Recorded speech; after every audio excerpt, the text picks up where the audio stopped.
بص، هو حوار البرفانات ده عموما ملوش حاجة معينة. انا عشان اختار البرفيوم بتاعي او عشان اختار البرفيوم اللي انا بستخدمه اللي هو ده، ثواني ده، عشان اختاره واحدده من كل البرفانات ده. انا دلوقتي هصور لكم البرفانات اللي موجودة في المحل ده، اللي في المحل بس ده في اساسا برفانات غير كده بكتير يعني. حرفيا انت هتتجنن وتتزاوي. بس انا عشان اختار البرفان اللي انا بحبه ده قعدت تقريبا بتاع 3 4 شهور. ليه؟ لان عشان تختار برفان معين او عشان تختار برفان انت بتحبه، لا الموضوع بيطول وبياخد وقت كبير قوي.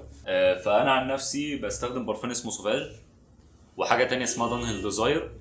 تمام. وممكن مثلا لو الدنيا مزنقه معايا شويه، يعني مش ده لا ده ولا ده موجود، بستخدم هو ده. مش هو حلو يعني، مش بقول لك ان البرفيوم ده وحش. ديزاير بلو. دول اكتر ثلاثة انا بعشقهم. بس في المرتبة الاولى دانهيل ديزاير، بعد كده في المرتبة الثانية السوفاج اللي هي دي تحفة. تحفة. والدانهيل ديزاير احلى بس الصراحة يعني، بس هي مش موجودة معايا دلوقتي في البيت يعني. والبرفاني الثالث اللي هو الديزاير بلو.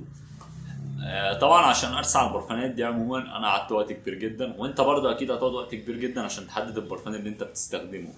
اي برفان في الدنيا عموما بياخد وقت عشان تحدده. هو حاجه يعني فاهم مش سهله، عشان بس تبقى انت فاهم القصه وما فيها. انا دلوقتي اصلا هلفلف لك الكاميرا واوريك ثواني. يعني زي ما انت ما حضرتك شايف كده، بص كام برفان.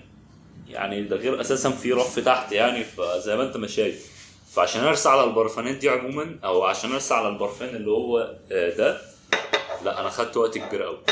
تمام. عن نفسي انا بحب برفان اسمه سوفاج ودانهيل ديزاير وديزاير بلو، وانصحك جدا بالثلاثه دول يعني ما تخرجش براهم.